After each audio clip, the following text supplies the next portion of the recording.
Hello, everybody. Welcome to another edition of AFR's EMS Case Studies.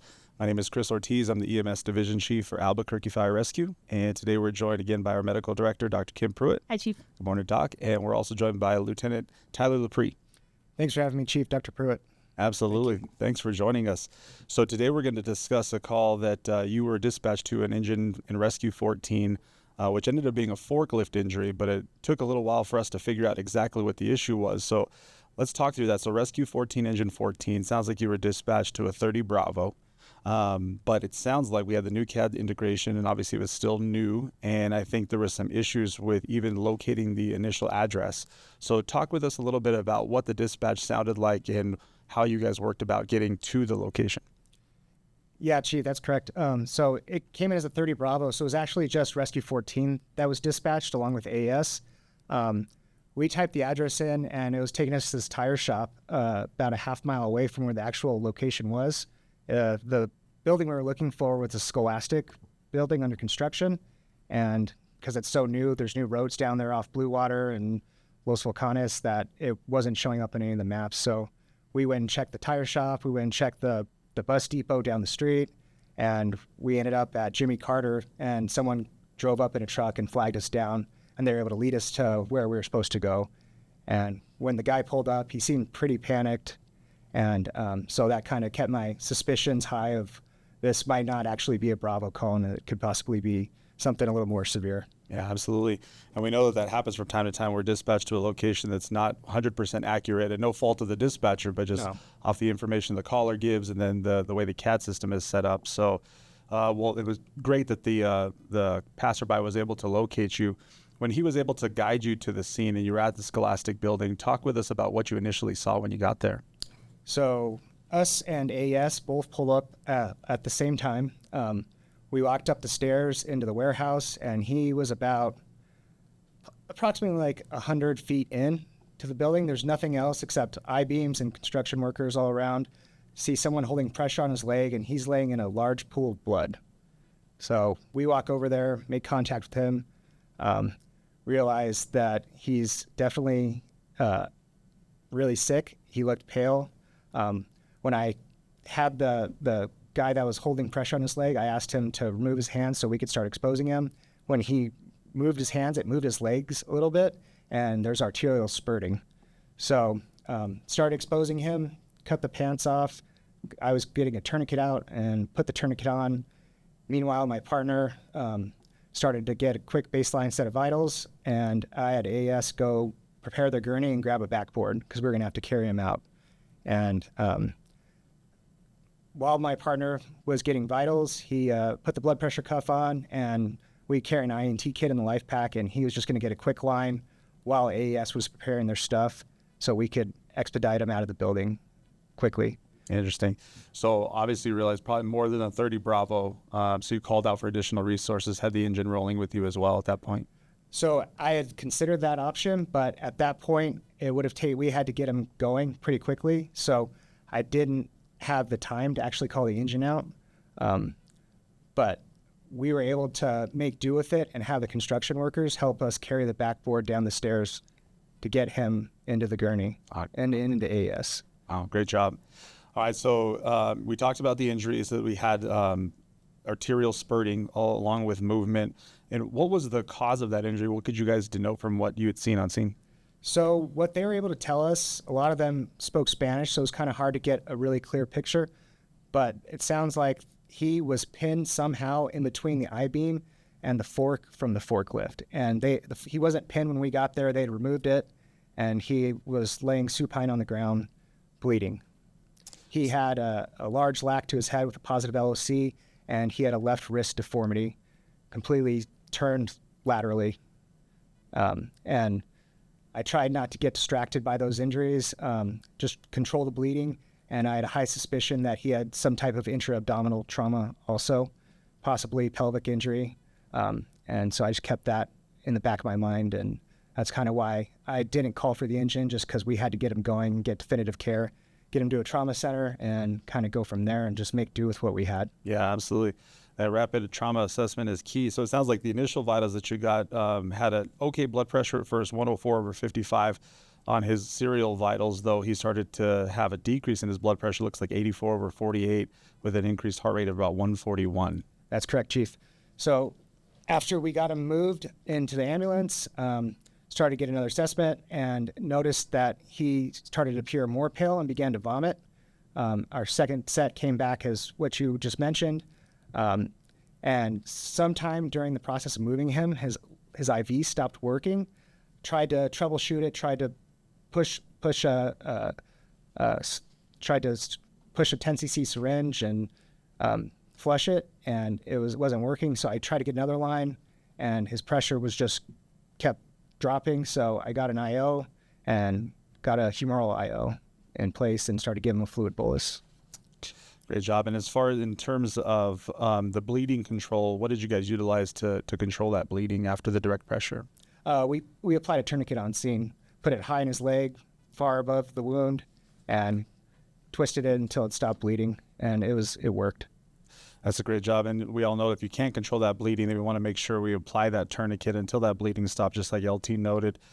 Talk with us, Doc, a little bit about what you want field providers to know about placing those tourniquets when they get to their definitive care. What's the ideal placement and how that should look? Yeah, so tourniquets are an excellent weapon in our arsenal of addressing severe trauma.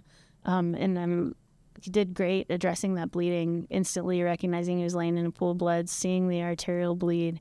CAB, right? We control the bleeding and Absolutely. then we move on to airway and breathing. And so sometimes in a leg, especially, it's important, just like you did, you want to expose, get that tourniquet directly over the skin, and then continue twisting until the blood stops, just like you did. It sounds like you had good hemostasis with just the one tourniquet. Sometimes, depending on the size of the leg, it can take two, and that's okay. Whatever it takes to get that bleeding to stop, especially in a severely injured trauma patient. There's very few areas where we can control bleeding, right? You can bleed to death in your chest or your abdomen or your pelvis, and that's hard. Those folks need a surgeon and just to get to the hospital. But with extremity hemorrhages, tourniquets are an excellent option for your hemodynamically unstable trauma patient. Thanks, Doc. And so now we have the IV, like we said, became unsuccessful. Sounds like we did start an IO. You also administered lidocaine, 40 milligrams of lidocaine with that humoral IO access. Any other treatments, or talk to us about what you all were doing en route as you were going code 3 to UNM? So en route, we were just continually assessing. Initially, he was sitting in the low 90s. En route, his lung sounds sounded a little diminished on the left side, but he didn't quite meet that tension pneumo criteria. We were able to maintain his sats at 99% with a nasal cannula, and he was at 6 liters a minute. And so I considered needle decompression, but just because he didn't quite fit into the tension pneumo criteria, I held off on that. Yeah. Doc, we talk a lot about that, about the potential for like injuries like this that are traumatic. They can sometimes be distracting. LT did a great job of kind of looking at it from a global perspective and not just zeroing in on that. Talk to us about some other things we consider in this type of mechanism of injury, especially on a construction site, that we should look for. Yeah, so this patient, it sounds like he probably sustained some sort of crush injury that happened before you got there, and he's definitely in probably hemorrhagic shock, right, based on his vital signs. Continuing to get more tachycardic, more hypotensive. And I think you did an excellent job of thinking through the causes of the different types of shock here. So you've addressed the external bleeding. You still have a high suspicion of internal bleeding. And I was happy to see you start the humoral IO. That's a great way to get volume in. I always think of it as an equivalent of a 16 gauge in the AC as opposed to like a 22 in the finger. You can get a lot more volume, a lot more quickly right to the central vasculature where you need. So that was a great call. It was flowing really, really well. Yeah, they flow really nice. It's right next to the heart, and you're aiming for that systolic around 90. So the permissive hypotension, which is what you were aiming for, you did great there to replace a little bit of that volume. We know saline doesn't carry oxygen, but it'll help circulate at least what's left.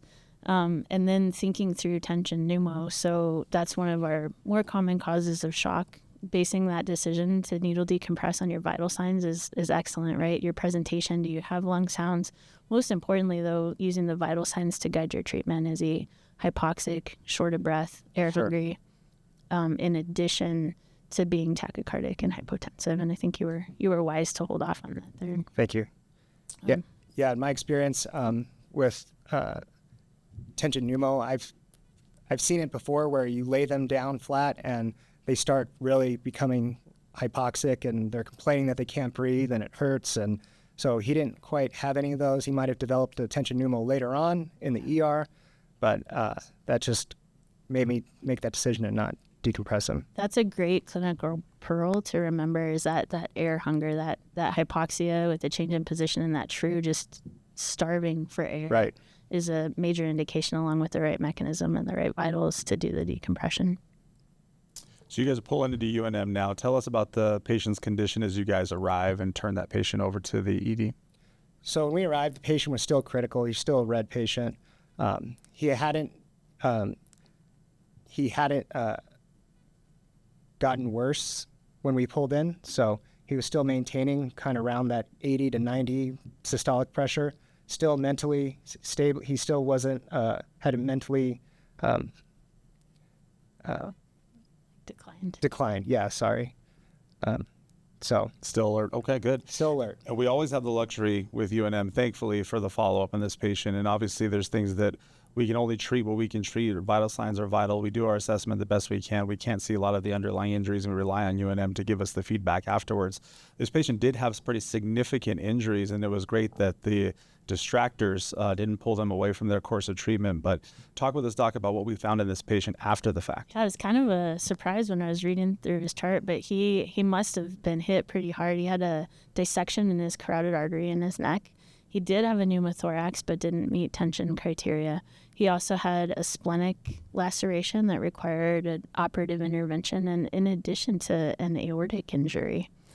So a lot of trauma to the core, in addition to the extremity injuries. And I think Lieutenant Freed did a great job stabilizing what you could. You stopped the bleeding as much as you could, right? You can't stop the internal bleeding. Stabilized his pressure with the IO.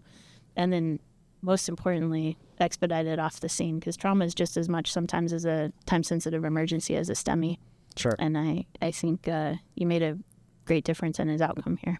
Thank you, Dr. Pruitt. Yeah, I think it truly was life-saving interventions. You did everything that you could do on scene. I think the rapid transport, the titrating his blood pressure with the fluids you were giving was really key. Was what was going to save this gentleman. Last thing we use as a plug for what would have been the ideal treatment if we had it in our arsenal, Doc. So especially considering where you're coming from, we know that saline doesn't carry oxygen like blood does. And so if we were able to have blood in the field that we could administer, this guy would have been a perfect candidate for that. There's a lot of emerging literature that the earlier we can give blood in patients with hemorrhagic shock, the better they do, and the less blood they need in the long run. He needed massive transfusions in the ER and in the OR. And there could have been a chance if we gave that blood earlier in the field, they may not have needed as much. Either way, he survived, but it would be nice. Yeah, and that's our goal in the EMS division is now to, we got the equipment ordered, we got some state funding to be able to order some equipment to be able to carry whole blood. The last hurdle is just to get that blood from some of the blood services. So we're working on that, and hopefully we can equip, Rescue 14 and all the rescues in the area for that specific case when you need it. Absolutely. So, outstanding job, LT. Anything else that you want to share with some of our newer rescue lieutenants who are in that role now? Like what pearls would you give them if they were to encounter that call today? I think we already touched on it, but just not to get distracted by, the huge laceration to the guy's leg and his wrist being broken, and, just keep that high eye suspicion for intra-abdominal trauma and possibly tension pneumo criteria. So. Yeah, that full head to toe is key. Yep. Great job. All right. Well, thank you for taking the time to come and talk to us about such an interesting call. Thank you again, Doc. That's all we have for today. If you have any interesting cases you want to bring, feel free to use the SharePoint tab, or you can reach out to anybody from the EMS division. And if you don't feel comfortable coming and sitting and talking about it with us, we'll talk about it on your behalf. So until next time, thanks, everybody.